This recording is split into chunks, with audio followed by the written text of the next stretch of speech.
So this girl right here with the blue hair, she is a two-faced, backstabbing friend. As you guys can see here, she's talking about Tokyo because she threw a giant fucking tantrum not too long ago. I think episode 4 or 5, and I just can't unsee it anymore, guys. I just can't unsee her two-faced backstabbing tantrum. She literally backstabbed her friends. So this guy right here named he had feelings for the gal right there named Inamoto. All right, and then Himari was like, you know what? I hope the best for you two. And she tried to put them together. She tried to ship them together, and then she ended up getting jealous. And she exploded once she realized that Yu was gonna give her top position as a model for his jewelry shop to Inamoto, the brown-haired girl. So once that happened, she just spun out of control, threw a huge tantrum, embarrassed everyone in public. And that's not all, guys. She got extremely violent with Yu as well. She got extremely violent and just really just dogged on him. Just for that. Just because of that, guys. And so, after all this, she even threatened to move to Tokyo, the main city. Obviously, they don't live there now. And so, Yu was actually going to go with her. Because that's how much of a simp he is. And I don't blame him. He's still pretty young.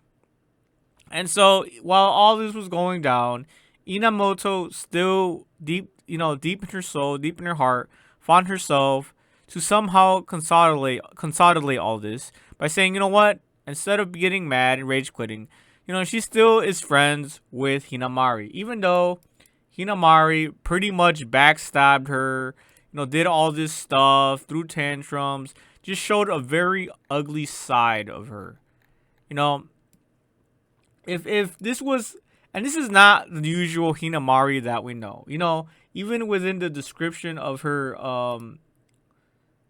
like right here, it says Yu's best friend since middle school. She's a good at begging and has people all to herself, and is an honor student at school, a daughter of a wealthy family. Okay, so even here, within the description, it says a boy and a girl pledge lifelong friendship in a small town junior high school. The relation between the two, who are destined to share a common dream, have passed 2 years without any particular development. Okay, so Himari, here we go, a bubbly girl. Can you guys believe that? A bubbly girl who has yet to find her first love, and Yu Natsumi, a plant-loving boy who enjoys flowers, still spends their days peacefully as best friends in a gardening club in the second year of high school. So there you have it, guys. She is supposed to be bubbly, kind, and all this stuff. And honestly, I really thought she was wifey material until I saw her throw her tantrum. Now, guys, I can forgive them for being, they're kids though. They're kids. They're allowed to fail. They're allowed to make these mistakes within, the context of their, they're still kids in that context. But this anime is called Can a Boy-Girl Friendship Survive? And I'm going to say, not with Hinamari. With Himari, this shit ain't going to survive. Someone's going to have to, step down between Inamoto and Himari. Because just look at her, bro. Like, I just can't. Look at her attitude. Look at her demeanor. Look at her screaming. Who wants to deal with that? Who wants to be around this? Yeah, she has her moments of being bubbly and whatnot, but this is just pure toxicity right here. This type of, how she acts. And this is her within her normal means of just as a person. Maybe if she was talking about a movie, how a movie made her feel, or maybe she got into an accident. But no, this is just her normal way of doing things. It's like, bro, do you really want that? Do you really want her to just be like, acting like a spoiled brat all the time? And in here, you can just see her, Inamoto putting her in her place. Like, Inamoto would put her in place, but Yu doesn't. That's why Himari is just used to just walking all over people, especially all over Yu. Being violent, throwing tantrums, embarrassing him, and all this stuff. And so, of course, everyone puts Himari in her place over and over again. This is not the first time, guys. As you can see here, Inamoto had to put her in her place, show her what's going on, that she's not going to be pushed around, and of course she wants to make peace by being her best friend. You know, despite being backstabbed, you know, she has such a good heart. Then even here, during her talk with her brother, you do realize what you just did, right? You know, she's telling her, you know, all the mistakes that she has been doing, you know, and how pushing Inamoto and you together will only hurt her more and more and more. If only she, you know, was more honest with herself. So here, see right here, within this context, her brother's telling her to be more honest. You know, so stop lying. So stop being a liar. You know, it's just sad when you gotta tell somebody to stop being a liar, and it's your own grown ass brother.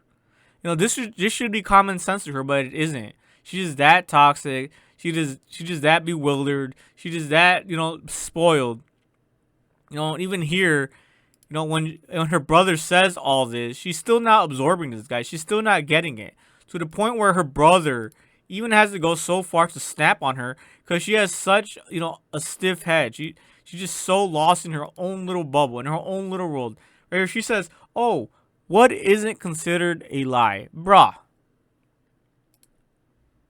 Bruh. Yeah, that was pretty loud. Turn that down. There we go. Bruh. So right here, she asks, "Oh yeah, Oni-chan, about no lying thing.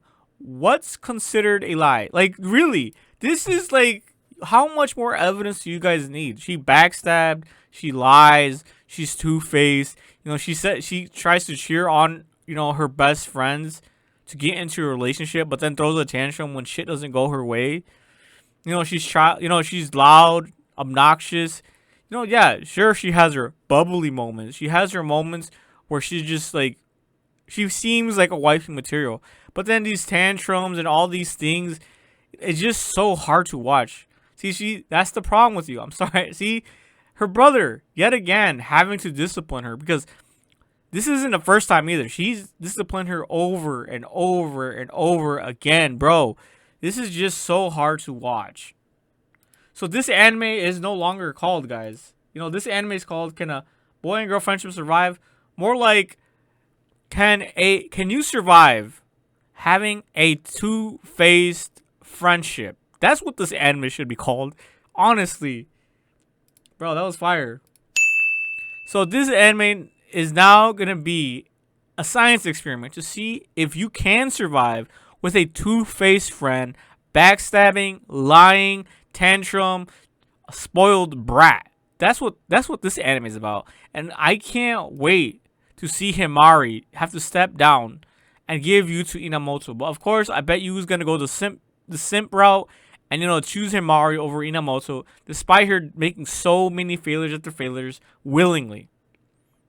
You know, even if she's a kid, she's willingly throwing tantrums, willingly sabotaging everything, and willingly, you know, being you know, lying.